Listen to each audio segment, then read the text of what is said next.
The silence that followed my sister's announcement felt heavier than the snow falling outside our parents' Denver home. Sarah sat there with that practiced smile she'd perfected over 26 years, her blonde hair catching the warm glow from the Christmas tree lights as she delivered what she clearly thought was wonderful news. "Mom and Dad told me I could move into your place tomorrow since I lost my apartment," she said, reaching for another dinner roll like she'd just mentioned the weather. I took a slow sip of my eggnog, feeling the cinnamon burn slightly as I processed her words. Then I set down my glass and let a smirk spread across my face. "Well, funny thing about that, Sarah. The keys belong to someone else now." The room went dead quiet except for the soft crackling of logs in the fireplace. Sarah's fork clattered against her plate as her face drained of all color. Mom's mouth fell open, and Dad's eyebrows shot up toward his receding hairline. I could see the confusion and anger building in their expressions, but I felt nothing but relief washing over me like a warm wave. Let me back up 5 weeks to explain how we got here. See, Sarah hadn't just lost her apartment because of bad luck or rising rent costs. She'd been systematically stealing from me for 2 years straight, and I'd finally had enough. It started small, or at least what I thought was small. She'd asked to borrow $20 here, $50 there, always with some sob story about being between paychecks or having an unexpected expense. Being the older brother, I wanted to help family, so I'd hand over the cash without thinking twice.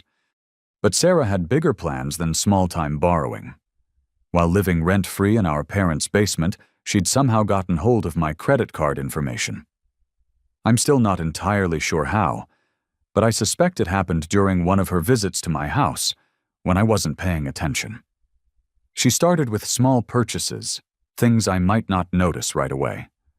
Coffee shops, grocery stores, gas stations. The amounts were clever, never enough to trigger fraud alerts, but steady enough to add up. When I finally caught on after my credit card company called about unusual activity, I confronted her. Sarah broke down in tears, swearing it was a one-time mistake, that she'd been desperate and would pay everything back. She looked so genuinely remorseful that I believed her. That was my first mistake. I paid off the $600 balance and made her promise to never touch my cards again. 3 months later, I discovered she'd opened a new credit card in my name. This time the damage was $3,000. When I confronted her again, she had a different story. She'd been trying to buy Christmas presents for the family and planned to surprise everyone, including me, by paying it all back with her tax refund. The tears were bigger this time, the apologies more dramatic. Mom and Dad took her side, suggesting I was being too harsh on someone who was clearly struggling to get her life together. I should have pressed charges then, but family loyalty runs deep, and Sarah knew exactly how to work that angle. She'd always been the baby of the family, the one who needed protecting, the one who deserved second chances. So I paid off the $3,000 and had a serious talk with my bank about fraud protection. The third time I caught her, the amount had jumped to $8,000. She'd not only maxed out another card she'd opened in my name, but had also forged one of my checks to herself. This time when I confronted her, she didn't cry. She got angry. She accused me of being selfish, of not caring about family, of having more money than I knew what to do with, while she struggled to make ends meet. According to Sarah, I owed her this help because I'd been the favorite growing up, because I'd gotten the college education while she'd had to work, because life had been unfair to her in ways I couldn't understand. The worst part was that our parents bought into her narrative completely. When I told them about the forged check, Dad actually suggested that maybe I should be more generous with family members in need. Mom wondered aloud why I was keeping such close track of my money when Sarah was obviously going through a difficult time. They made me feel like the villain for wanting my own sister to stop stealing from me. But Sarah wasn't done. Over the next year, the thefts escalated dramatically. She opened a personal loan for $15,000 using my identity complete with forged signatures and fake employment verification. She'd figured out how to intercept the mail, so I wouldn't see the statements until the loan was already in default. When I discovered that particular gem, she claimed she'd been planning to use the money to get her own place, so she could stop being a burden on the family. The money had actually gone toward a brand new car and a trip to Las Vegas with friends I'd never met. Each time I caught her, the amounts got bigger and her excuses got more elaborate. Each time our parents defended her, insisting that family helps family and that I was being unreasonably harsh. They started calling me selfish, greedy, and heartless. According to them, I should be grateful to have a job that paid well enough to help my struggling sister get back on her feet. The breaking point came 2 months ago, when I discovered that my grandmother's engagement ring was missing from my dresser. This wasn't just any piece of jewelry. Grandma Rose had specifically left it to me in her will, because I was the first grandchild to get engaged, even though that engagement had ended years ago. The ring was worth about $12,000, but its sentimental value was priceless. It was a 2-carat diamond, set in platinum, crafted in 1943, when my grandfather proposed before shipping out to the Pacific Theater. When I confronted Sarah about the missing ring, she didn't even try to deny it. She shrugged and said it was just sitting there in my jewelry box, not being used for anything important. She'd sold it to a pawn shop downtown and used the money for another Las Vegas trip, this time with a new boyfriend I'd never heard of. According to Sarah, I was being sentimental about a piece of jewelry that was doing nobody any good collecting dust. That night, I sat in my kitchen adding up all the damage. Between the credit cards, the forged checks, the personal loan, and the stolen ring, Sarah had cost me $37,000 over 2 years. But the financial loss wasn't even the worst part. The worst part was how my own parents had enabled her behavior by consistently taking her side and making me feel guilty for being upset about being robbed by my own sister. I made a decision that night that would change everything. I called my real estate agent and put my house on the market. I didn't tell anyone in my family what I was planning. For once, I was going to handle Sarah's behavior my way, without family interference or guilt trips about loyalty and forgiveness. The house sold faster than I expected to a cash buyer who wanted a quick closing. Within 3 weeks, I'd signed all the paperwork and handed over the keys. I moved my belongings into a storage unit and started staying with a friend while I figured out my next steps. My plan was simple. When Sarah inevitably came around expecting another handout or another place to crash, she'd discover that I was no longer available to be her personal bank account. I had no idea that my parents had already promised her my house without bothering to ask me first. Sarah's voice cracked as she processed what I'd just said. "What do you mean someone else owns the keys? You can't sell your house without telling family. We had an agreement." "What agreement?" as I asked, cutting into my ham with deliberate calm. "The agreement where you steal my identity and rack up debt in my name, or the agreement where you sell my grandmother's ring without asking? I must have missed the part where I agreed to any of that." Dad slammed his hand down on the table, making the water glasses jump. "Linus Robert Harrison, you will not speak to your sister that way in this house. She made some mistakes, but she's family and family takes care of each other." I looked at him steadily. "Family doesn't steal $37,000 from each other, Dad. Family doesn't forge checks and open fraudulent credit accounts. But apparently your definition of family is different from mine." Mom's face had gone pale. $37,000, Linus, you're exaggerating. Sarah borrowed some money when she was struggling, but $37,000. That's ridiculous. Sarah's composure was cracking fast. The tears were starting to flow, but this time they looked different. Desperate instead of manipulative. "I can pay it back, Linus. I'm getting my real estate license and I'll have steady income soon. You can't just abandon family when they need help the most." I pulled out my phone and opened the calculator app. "Let's do some math, shall we? $600 on the first credit card, $3,000 on the second, $8,000 on the third, plus the forged check for $1,200, the personal loan for $15,000 that's now in collections, and Grandma's ring which you sold for $12,000 according to the pawn shop receipt I found in your purse last month. That adds up to exactly $37,800. The room fell silent except for Sarah's sniffling. Mom and Dad exchanged glances that told me they were starting to realize the scope of what had been happening under their roof. But Dad wasn't ready to give up his position. Even if those numbers are accurate, selling your house without telling us was vindictive and cruel. We're your parents, Linus. We raised you better than this. I laughed, but there was no humor in it. You raised me to work hard, save money, and take care of myself. But you also raised Sarah to believe that other people's hard work belongs to her when she decides she needs it. So I guess you succeeded at teaching both lessons. Sarah suddenly sat up straighter, her tears stopping as if someone had turned off a faucet. You know what, Linus Fine? You want to be selfish and petty, that's your choice. But Mom and Dad are facing foreclosure because they've been helping me pay off the debts. They remortgaged this house to clean up the messes you're blaming me for. So if you want to watch your parents lose their home because you're too proud to help family that's on you. The word foreclosure hit me like a punch to the gut. I looked at my parents, seeing the truth written in their faces.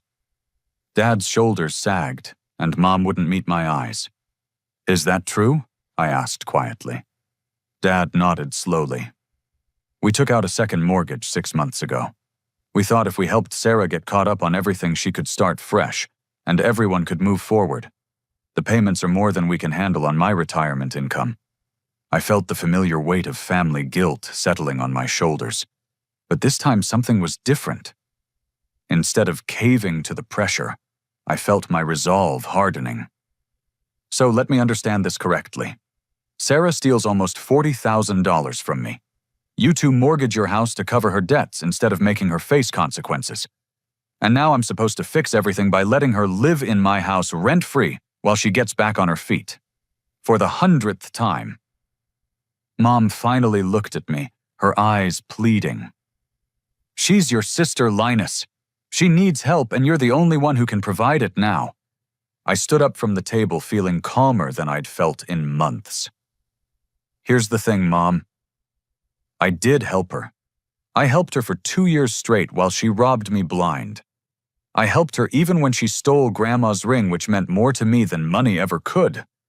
I helped her while you both told me I was being selfish for wanting my own sister to stop committing crimes against me. Sarah stood up too, and her desperation was shifting into something uglier. You think you're so much better than everyone else, don't you? With your fancy software job and your nice house that you're apparently too good to share with family? Well, guess what Big Brother, Mom, and Dad know who really matters in this family. Dad's voice was steel when he spoke. Linus, you have until New Year's Day to figure out a solution for Sarah's housing situation. If you can't find it in your heart to help your sister when she needs it most, then you're no longer welcome in this house. Your mother and I are putting Sarah back in the will as the sole beneficiary. At least she understands what family loyalty means. The threat hung in the air like smoke from a snuffed candle.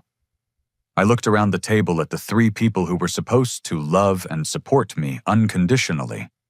Instead, I saw 2 enablers and 1 manipulator who had finally played their last card. Sarah wiped her eyes and managed a smile that looked more like a smirk. I always knew they loved me more, Linus. You were just too arrogant to see it. I picked up my coat from the back of my chair and headed toward the front door. Behind me, I could hear Mom calling my name and Dad telling me to come back and be reasonable.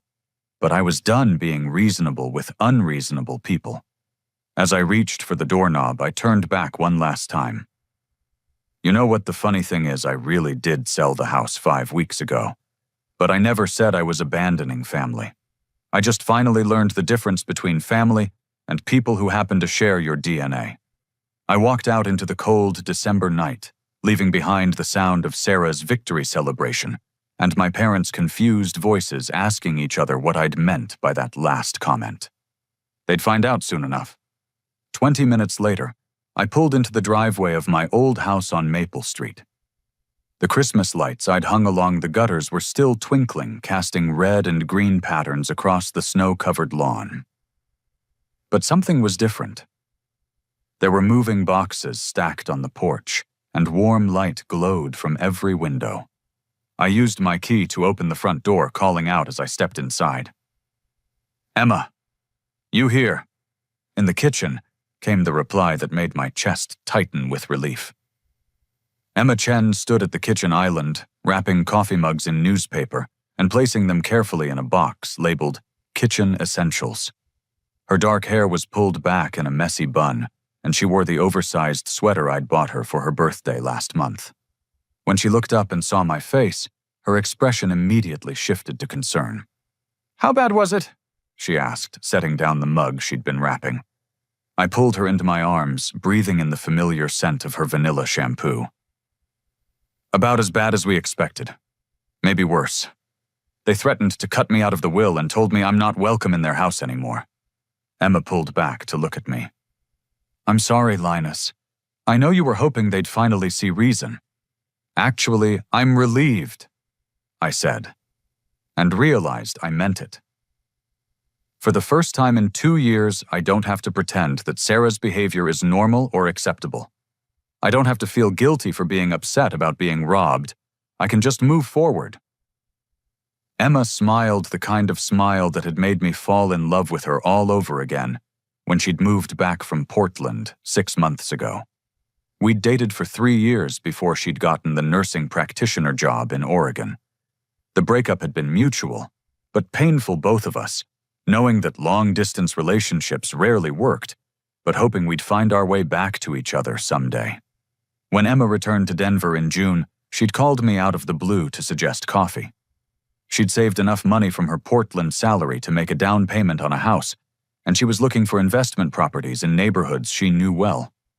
I'd mentioned my situation with Sarah during that first coffee meeting, and Emma had listened with the kind of focused attention that reminded me why I'd fallen for her in the first place. "You know," she'd said after I'd finished explaining about the stolen money and my parents' enabling behavior, "I've been looking for a house in your neighborhood. If you ever decide to sell, I'd be interested in making an offer." At first, I'd thought she was just being polite. But over the following weeks, as Sarah's thefts escalated and my family's pressure intensified, the idea started making more sense. Emma had always been practical about money and real estate. She understood investment potential, and she'd seen firsthand how beautiful my neighborhood was during the years we'd dated. When I'd discovered the missing engagement ring and finally decided I was done enabling Sarah's behavior, I'd called Emma to ask if her offer was still open. Not only was she still interested, but she was ready to make a cash offer that would allow for a quick closing. "There's something else," she'd said during that phone call.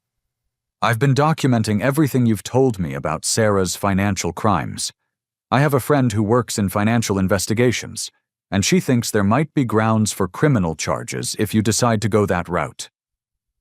I'd been skeptical at first. Sarah was manipulative and selfish, but a criminal. The idea seemed extreme until I really started thinking about the scope of what she'd done. Identity theft, check, fraud, loan fraud. These weren't just family disputes, they were actual felonies. The documentation could be useful, even if you never filed charges, Emma had explained. Sometimes people like Sarah only change their behavior when they realize there could be real consequences. Now standing in what used to be my kitchen, but was now Emma's, I felt a surge of gratitude for her practical approach to problem solving. While my family had been focused on emotions and guilt trips, Emma had been thinking strategically about solutions. "Did you get everything documented from tonight?" Emma asked, pulling me back to the present. I nodded. I recorded the whole conversation on my phone. Sarah admitted to taking the ring, and my parents confirmed they remortgaged their house to cover her debts. Plus, Dad explicitly threatened to disinherit me if I don't provide housing for Sarah. Emma raised an eyebrow. "That last part could actually work in your favor legally. It establishes a pattern of family coercion around Sarah's financial crimes." "There's something else," I said, remembering Sarah's final taunt. "Sarah said she always knew our parents loved her more. I think she's been manipulating them for a lot longer than just the past 2 years." Emma moved to the refrigerator and pulled out 2 bottles of beer, handing one to me. "Rachel wants to meet with you tomorrow, if you're available. She's been running some preliminary background checks based on the information you provided, and she's found some interesting connections. Rachel Morrison was Emma's friend from nursing school, who'd ended up working for the Colorado Bureau of Investigation in their financial crimes division. When Emma had first mentioned bringing in outside help, I'd been hesitant. Getting law enforcement involved felt like crossing a line from family dispute to criminal investigation. But Emma had made a compelling argument. "Sarah isn't just hurting you anymore, Linus. If she's willing to steal almost $40,000 from her own brother, what's she doing to other people? What happens when she moves on to stealing from elderly relatives or strangers?" Sometimes the most loving thing you can do for someone is help them face real consequences before their behavior escalates further. I took a sip of beer and looked around the kitchen that had once been mine, but now felt more like home than it had in months. "There's one more thing," I said. "Something I haven't told my family yet." Emma waited patient, as always. "I love you," I said. "I know we haven't officially talked about getting back together, but these past 6 months have reminded me why we worked so well before. You see solutions where other people see problems. You think about long-term consequences instead of short-term emotions. You make me feel like I'm not crazy for wanting to be treated with basic respect." Emma set down her beer and stepped closer to me. "I love you too, Linus. I never stopped loving you even in Portland. But I needed to know I could build my own life before I tried to build one with someone else. And now," she smiled, "now I own a house in the neighborhood where I want to live. I have a career I'm passionate about, and I'm in love with a man who's finally learning to set healthy boundaries with toxic people. I'd say the timing is pretty good." I kissed her then, tasting the happiness I'd been missing for longer than I'd realized. When we broke apart, Emma rested her forehead against mine. "There's something I need to tell you too," she said softly. "Something that's going to make everything more complicated, but also more important." My heart stopped. "What?" Emma took my hands in hers. "I'm pregnant, Linus. 8 weeks. I found out 3 days ago." The world seemed to stop spinning for a moment. Pregnant. Emma was pregnant with my child. A baby who would grow up in a world where I'd finally learned to stand up for myself and the people I loved. "Are you okay with this?" Emma asked, searching my face for clues about how I was feeling. I thought about my parents' house, where guilt and manipulation passed for love. I thought about Sarah's entitled behavior and my parents' enabling responses. Then I looked at Emma, who'd spent months helping me document crimes and build a case for justice instead of just telling me to forgive and forget. "I'm more than okay with this," I said. "I'm grateful. This baby is going to grow up understanding the difference between love and manipulation, between helping someone and enabling them, between family loyalty and family toxicity." Emma's smile lit up the whole kitchen. "Good, because Rachel's investigation is about to get a lot more interesting. And I have a feeling Sarah's crimes go deeper than just what she's done to you." The next morning, Emma and I met Rachel at a coffee shop downtown, away from any places where we might run into family members. Rachel Morrison looked exactly like what you'd expect from a financial crimes investigator, sharp-eyed, well-organized, and completely focused on facts rather than emotions. "Before we start," Rachel said, opening a laptop and pulling out a thick folder, "I need to make sure you understand what you're potentially getting into. If we proceed with this investigation and find evidence of criminal activity, there's no going back. Family relationships that are already strained could be permanently damaged." I looked at Emma, who squeezed my hand encouragingly. "I understand," I told Rachel, "but I also understand that ignoring criminal behavior doesn't make it go away. It just makes it someone else's problem later." Rachel nodded approvingly. "Good, Because what I've found in the past 24 hours suggests that Sarah's activities extend far beyond what she's done to you. She opened the laptop and turned it so Emma and I could see the screen. It showed a spreadsheet with names, dates, and dollar amounts that made my stomach drop. I ran Sarah's social security number through several databases, Rachel explained. She's been busy. In addition to the accounts she opened using your information, she's also opened credit cards and taken out loans using the identities of at least 4 other family members. I stared at the screen in disbelief. Who? Your Aunt Helen Richardson, your cousin Derek Patterson, someone named Thomas Harrison who appears to be your uncle, and someone listed as Robert and Margaret Harrison who I assume are your parents. The blood drained from my face. She stole from our parents too, but they mortgaged their house to help her pay off debts. Why would they need to do that if she was also stealing from them? Rachel scrolled down to show more entries. Because she's been very careful about how she's done it. The accounts she opened using your parents' information have different mailing addresses, so they wouldn't receive the statements. She's been making minimum payments on some accounts to keep them from going into collections immediately. But the balances are substantial. Emma leaned forward to read the numbers more clearly. How substantial are we talking about? Combined across all 5 family members, we're looking at approximately $123,000 in fraudulent debt, Rachel said. But that's just what I can find through official channels. If she's also been taking cash or selling personal property like she did with your grandmother's ring, the actual amount could be significantly higher. I felt sick.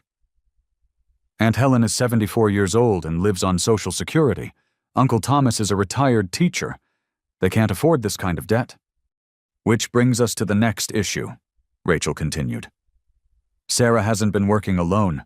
The sophistication of some of these schemes suggests she's had help from someone who understands financial systems and identity verification processes. She clicked to another screen showing bank records and credit applications. Look at the employment verification on this loan application. It lists Sarah as a manager at a construction company called Patterson Builders. The company exists, the phone number works, and when the bank called to verify employment, someone confirmed that Sarah worked there and provided salary information. But Sarah's never worked construction, I said. She's never had a job that lasted longer than 6 months. Exactly. Which means someone at Patterson Builders was willing to lie to a bank to help her commit loan fraud. I did some digging on the company ownership, and it's registered to a Tyler Patterson. Any chance you know who that is? Emma and I looked at each other blankly. But then I remembered something.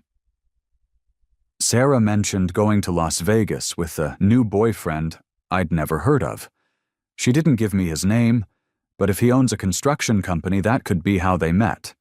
She always liked guys with money. Rachel made a note on her legal pad.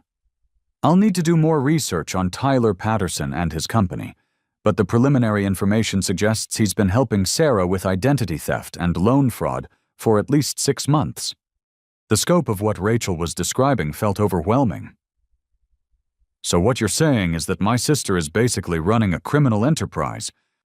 I'm saying your sister has committed multiple felonies involving identity theft, wire fraud, and conspiracy, Rachel corrected. The federal sentencing guidelines for this type of crime typically range from 2 to 8 years in prison, depending on the total amount involved and the number of victims. 8 years in prison. The thought should have made me feel bad for Sarah, but instead I felt a strange sense of relief. For the first time since this whole mess started, someone was talking about real consequences instead of family loyalty and second chances. What happens next? Emma asked. Rachel closed the laptop and leaned back in her chair. That depends on what you want to happen, Linus. I can continue investigating and potentially present findings to the U.S. Attorney's Office for federal prosecution, but I need to know that you're prepared to follow through with whatever we discover. I thought about Christmas dinner the night before, about Sarah's smug smile when she said our parents loved her more, about my father threatening to disinherit me for not providing housing for someone who'd been systematically robbing our entire family. I'm prepared, I said. But I want to make sure the other victims know what's been done to them before any arrests happen. If Aunt Helen and Cousin Derek are dealing with debt, they don't understand they deserve to know the truth." Rachel smiled for the first time since we'd sat down. "I was hoping you'd say that. Because I think your family is about to discover that Sarah's Christmas announcement was the least of their problems."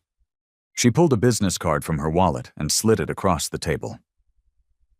"If you're serious about this, I need you to file a formal complaint with the police today. Once we have an official case number, I can expand the investigation through proper channels." I picked up the card and looked at Emma. "Are you sure you want to be involved in this? It's going to get messy, and with the baby coming." Emma reached over and took my hand. "Linus, this isn't about revenge or punishment. This is about stopping someone who's hurting innocent people. Your Aunt Helen shouldn't have to worry about debt collectors calling because your sister stole her identity. Your cousin Derek shouldn't have his credit destroyed because he tried to help family.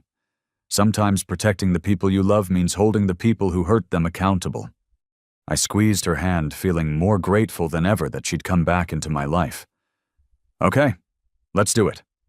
Rachel gathered her papers and closed the laptop. "One more thing. Sarah's behavior pattern suggests she's escalating. People who commit financial crimes often increase the frequency and scope of their activities over time, especially when they've been getting away with it. If we don't stop her now, the next victims might be strangers, elderly people, or other vulnerable targets." The thought of Sarah preying on elderly strangers made my decision feel even more clear. This wasn't about family dynamics anymore. This was about preventing a predator from finding new victims. As we left the coffee shop, Emma stopped me on the sidewalk. "How are you feeling about all of this?" I looked up at the gray December sky, thinking about the conversation ahead with the police, the phone calls I'd need to make to warn other family members, and the inevitable confrontation when Sarah discovered her crimes were being investigated. "Scared," I said honestly, but also relieved. For 2 years I've been told I was overreacting, being selfish, not understanding how much Sarah was struggling. Now I find out I was actually underreacting. I was being stolen from, but so was everyone else in our family. Emma slipped her arm through mine as we walked toward the police station. "Your baby is going to be proud of you someday for doing the right thing, even when it was difficult." Our baby. In 7 months, I'd be responsible for protecting and teaching a tiny person who would depend on me to model good decision-making and healthy boundaries. The thought terrified me and motivated me in equal measure. "Let's go file that complaint," I said. 3 days after Christmas, my phone rang at 6 in the morning. The caller ID showed Mom. And for a split second, I considered letting it go to voicemail. But something about the early hour made me answer. "Linus." Mom's voice was thick with tears and barely controlled panic. "You need to come home right now. Something terrible has happened." My first thought was that Dad had had another heart episode. He'd been to the emergency room twice in the past year for chest pains that turned out to be stress-related, but we all worried about the real thing happening eventually. "Is Dad okay?" I asked, already reaching for my clothes. "It's Sarah," Mom sobbed. "She's gone, Linus. She took everything and disappeared." I sat down hard on the edge of my bed, trying to process what I was hearing. "What do you mean she took everything?" "She emptied our checking account, our savings account. She took my jewelry box, including my mother's pearls and my wedding ring. And she left a note saying it was our fault for never believing in her dreams."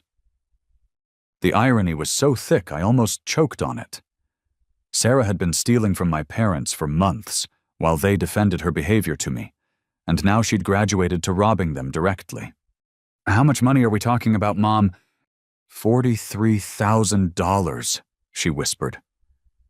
"Everything we had left after the second mortgage, everything we were counting on for Dad's medical bills and the house payments."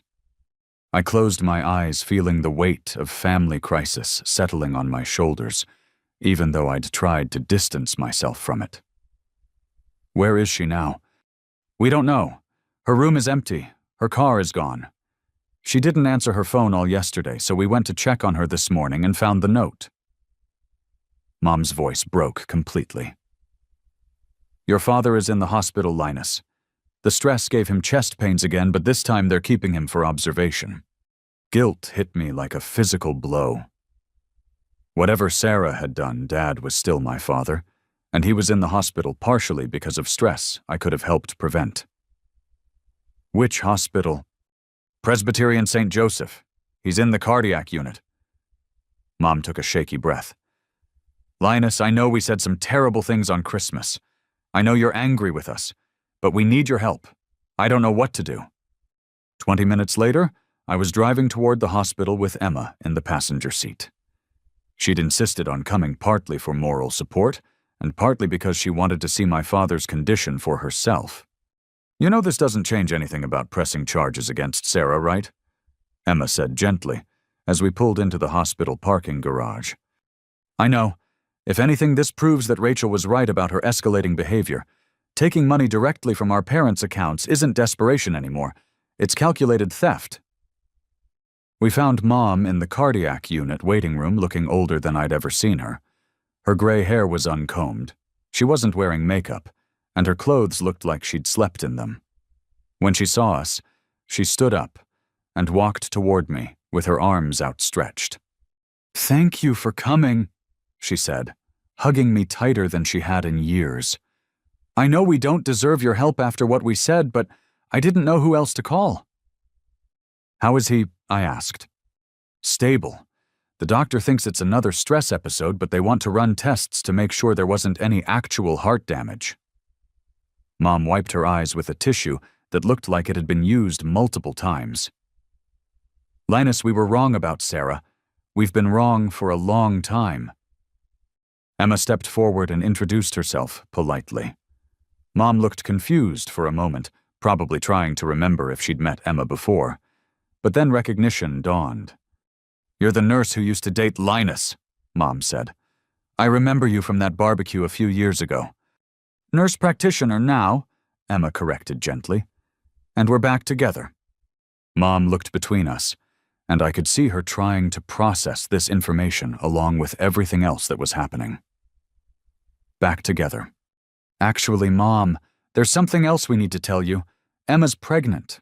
You're going to be a grandmother.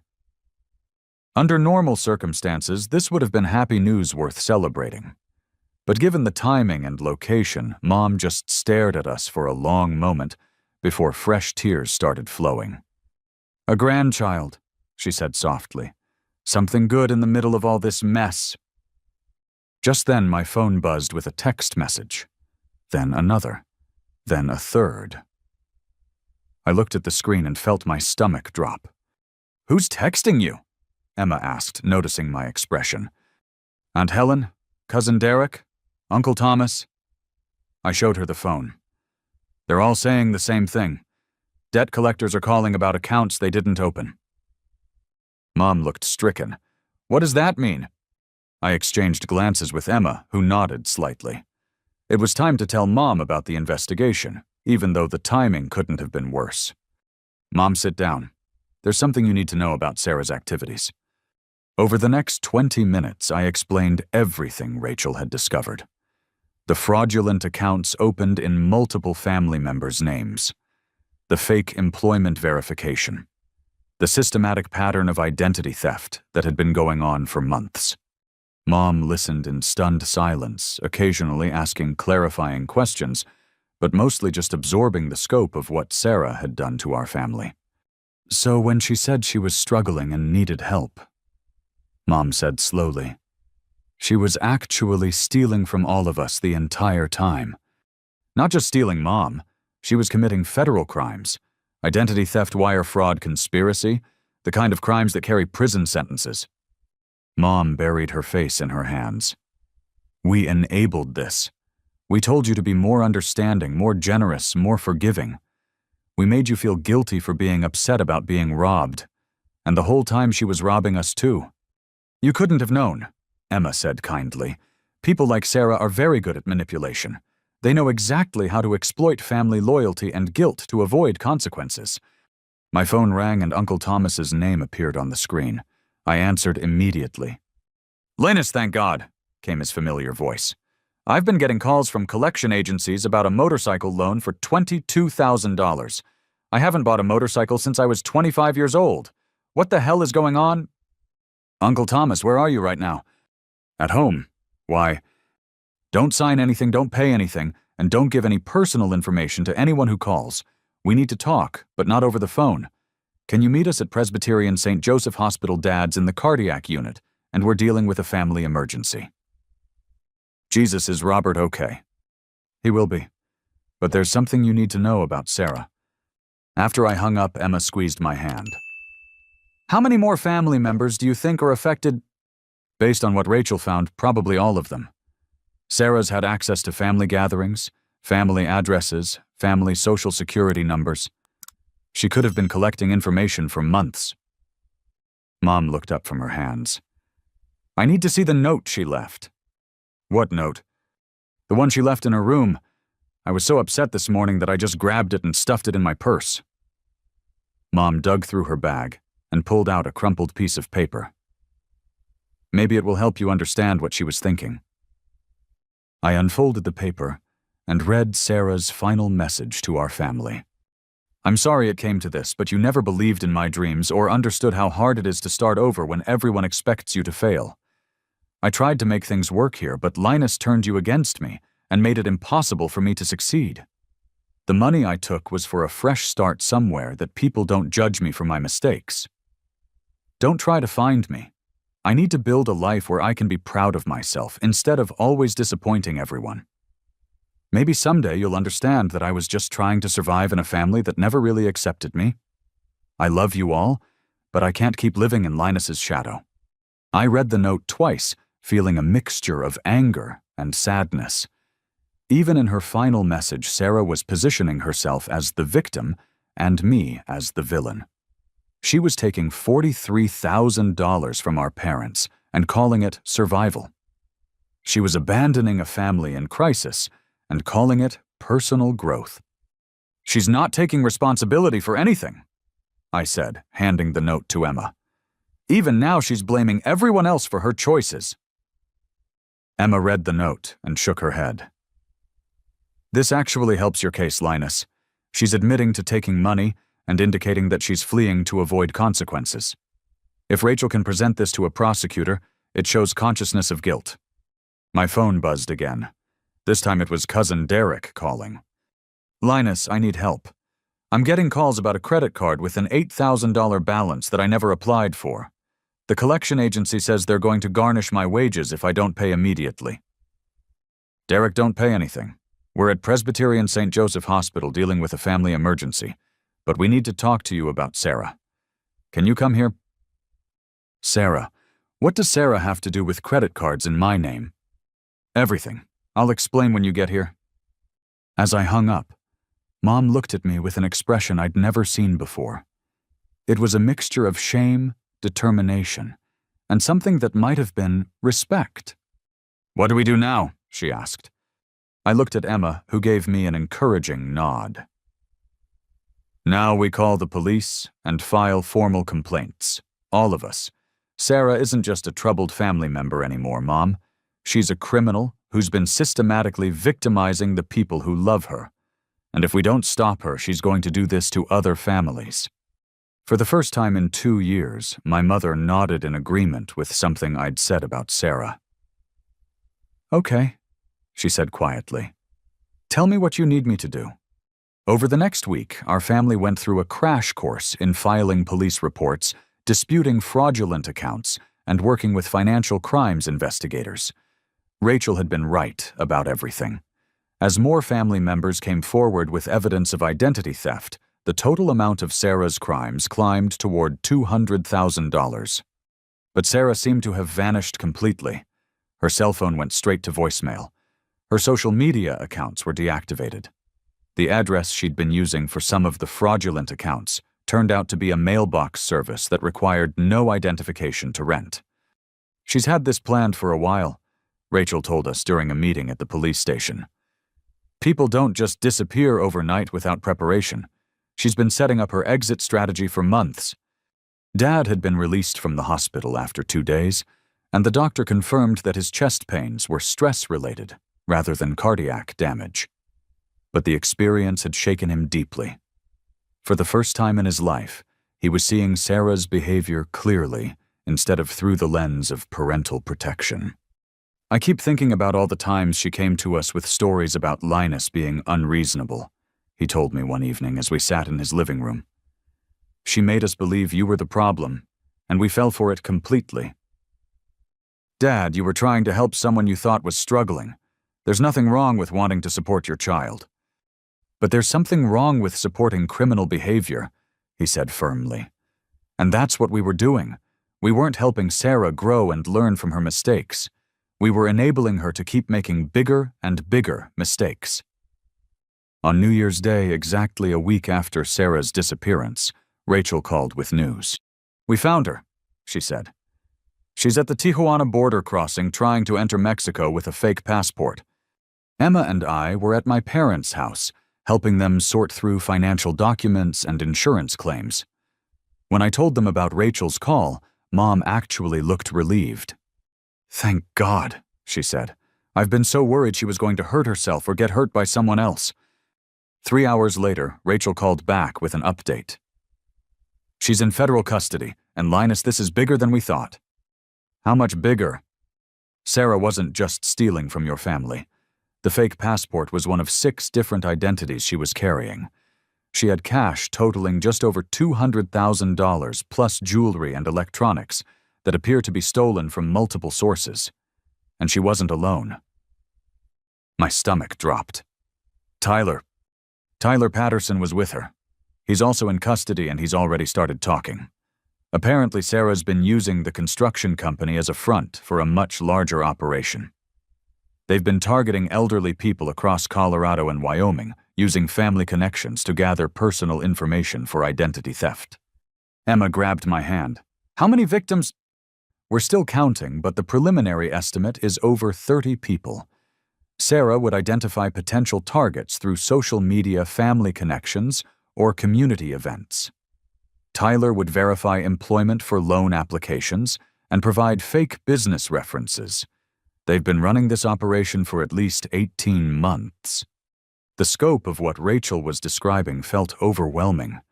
Sarah wasn't just a troubled family member who'd made bad choices. She was a predator who'd been systematically targeting vulnerable people.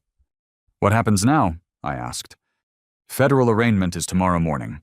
Given the amount of money involved and the interstate nature of the crimes, she's looking at serious prison time. The U.S. Attorney's Office is treating this as a major financial crimes case. That evening, the local news ran a story about Sarah's arrest. They showed her mugshot and described her as the leader of an identity theft ring that had victimized dozens of people across multiple states. They mentioned Tyler Patterson as her accomplice and showed footage of their arrest at the border. Watching my sister on the news as a criminal suspect felt surreal. Part of me had been hoping that somehow this would all turn out to be a misunderstanding, that Sarah would come home and explain everything, and we could go back to being a normal family. But seeing the evidence laid out by professional investigators made it impossible to maintain that fantasy. Sarah had been deliberately and systematically victimizing innocent people, including her own family members. The cash she'd been carrying at the border represented real money, stolen from real people who trusted her. My phone started ringing with calls from extended family members and family friends who'd seen the news. Some were supportive, telling me how brave I was for turning in my own sister. Others were critical, suggesting that family business should stay within the family and that I'd ruined Sarah's life over money. The criticism stung, but Emma helped put it in perspective. Those people don't know what Sarah was really doing, she said. They don't know about the elderly victims or the scope of the crimes. They're reacting to the idea of turning in family, not the reality of stopping a criminal enterprise. 3 days later, we attended Sarah's federal court hearing. She appeared in an orange jumpsuit, shackled at the wrists and ankles, looking smaller and younger than I remembered.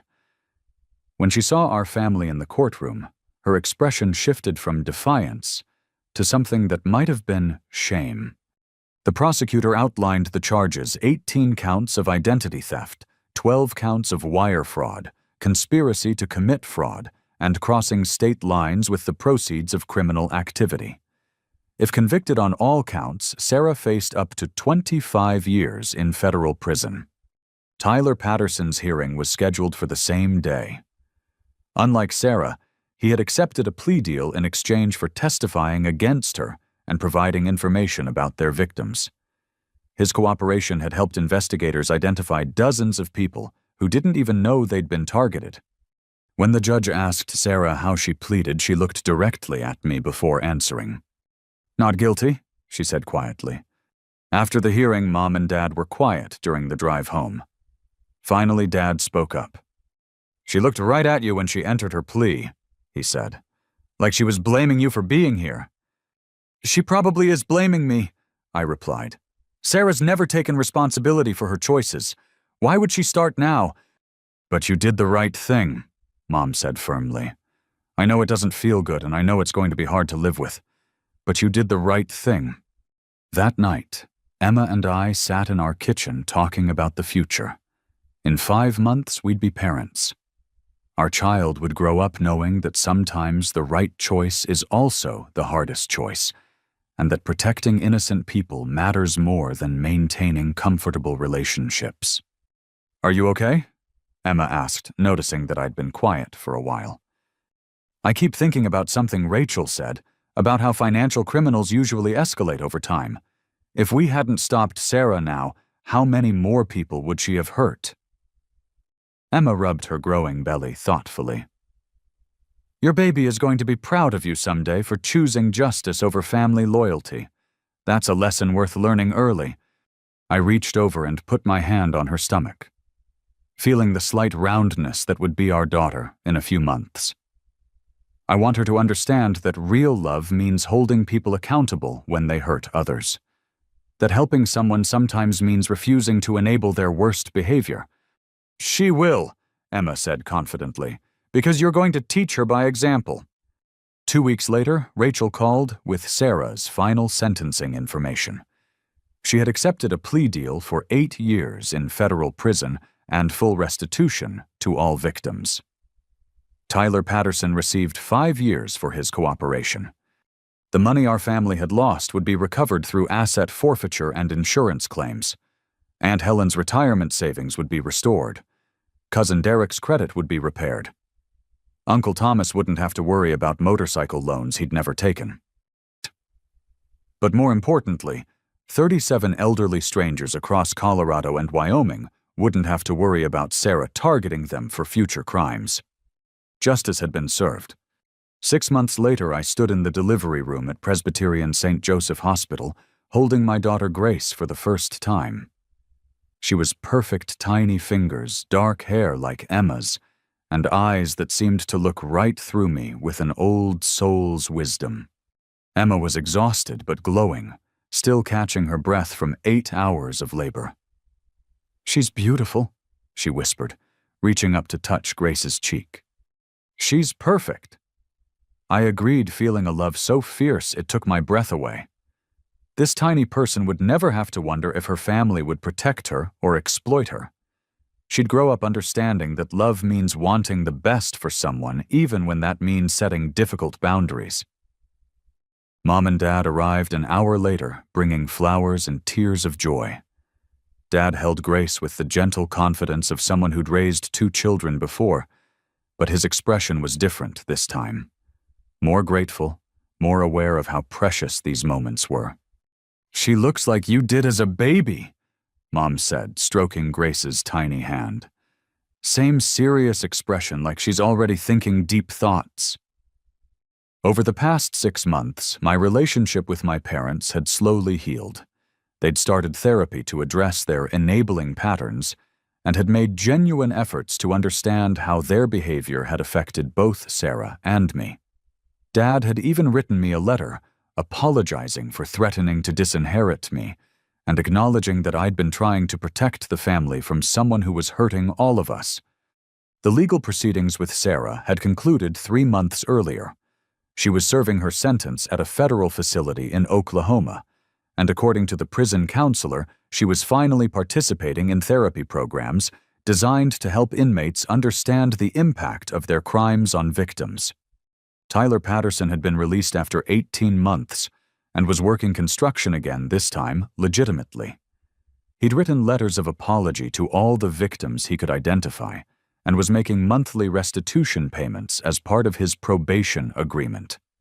Emma had purchased another investment property with the money recovered from Sarah's crimes, and we were planning to move into a larger house before Grace turned 1. We'd gotten married in a small ceremony in Emma's parents' backyard, with Grace kicking actively throughout the vows, as if she approved of our commitment to each other. "Have you heard anything from Sarah recently?" Mom asked, as she settled into the hospital chair next to Emma's bed. I shook my head. The prison counselor sends quarterly updates to victims' families, but Sarah hasn't requested any direct contact with us. I think that's probably for the best right now. Maybe someday she'll be ready to make real amends, Dad said hopefully. Maybe. I agreed. But if that day comes, it has to be because she's genuinely changed, not because she wants something from us. Grace is going to grow up understanding the difference between forgiveness and foolishness. Emma smiled at that. Speaking of Grace growing up, we should probably think about godparents. I was hoping we could ask Rachel and her partner to fill that role. The idea made perfect sense. Rachel had become not just a professional ally, but a genuine friend over the past year. She'd taught us that sometimes the most loving thing you can do is refuse to enable destructive behavior even when it's difficult. I think Rachel would be honored, I said. She's exactly the kind of person I want influencing our daughter's understanding of justice and integrity. As if summoned by our conversation, Rachel appeared in the doorway with a bouquet of pink roses and a gift bag. I hope I'm not intruding, but I wanted to meet the newest member of the family. Emma invited her in, and Rachel approached Grace with the same careful attention she brought to everything else in her life. "She's gorgeous," Rachel said softly. "And she's lucky to have parents who understand that protecting people you love sometimes requires difficult choices." "Actually," I said, "we were just talking about you. Emma and I would be honored if you and Michelle would consider being Grace's godparents." Rachel's eyes filled with tears. "I would love that. Michelle is going to be so excited." As Grace slept peacefully in my arms, I thought about the journey that had brought us to this moment. A year ago, I'd been trapped in a toxic family dynamic, enabling criminal behavior, because I didn't know how to separate love from guilt. Today, I was holding my daughter in a room full of people who understood that real love means wanting the best for someone even when that requires setting hard boundaries. Grace would grow up knowing that family isn't just about blood relationships, but about the people who support your growth and hold you accountable when you make mistakes. She'd understand that helping someone doesn't always mean giving them what they want, and that sometimes the most loving thing you can do is refuse to participate in someone else's destructive choices. "What are you thinking about?" Emma asked, noticing my contemplative expression. "I'm thinking about the kind of person I want Grace to become," I said. "Strong enough to stand up for herself and others, wise enough to recognize manipulation, loving enough to help people genuinely change, but smart enough not to enable bad behavior." "She'll learn all of that from watching you," Dad said quietly. "You showed all of us what real strength looks like this year." I looked down at Grace's peaceful face and made a silent promise. She would never have to choose between family loyalty and personal integrity. She would grow up understanding that the two weren't in conflict, that real family loyalty meant protecting everyone from those who would exploit trust and love for personal gain. "You know what?" I said to everyone in the room. "I think Grace is going to change the world someday. She's starting life surrounded by people who understand the difference between love and manipulation, between help and enabling, between family loyalty and family toxicity." Emma reached over and squeezed my free hand. I think you're right. And I think she's going to be proud of the choices we made to give her this kind of foundation. As the sun set outside the hospital window, I realized that sometimes the most important thing you can give a child isn't material security or family connections, but the knowledge that they deserve to be treated with respect and honesty by the people who claim to love them. Grace stirred in my arms and opened her eyes, looking up at me with that same serious expression Mom had noticed earlier. In that moment, I felt like she was seeing straight into my soul and approving of what she found there. "Welcome to the world, little one," I whispered. "You're going to have an amazing life." Have you ever had to choose between family loyalty and doing what's right? How did you find the strength to stand up for yourself when people you loved were asking you to accept unacceptable behavior? I'd love to hear your thoughts in the comments below. If this story resonated with you, please give it a like and share it with someone who might need to hear about the importance of healthy boundaries in family relationships. And if you enjoyed this video, don't forget to subscribe for more stories about overcoming family manipulation and building authentic relationships based on respect rather than guilt. Remember, real love never asks you to accept being mistreated. Sometimes the most loving thing you can do is refuse to enable someone's worst behavior, even when they're family. Thank you for listening, and I hope this story helps you find the courage to protect yourself and the people you care about from those who would exploit your loyalty and kindness.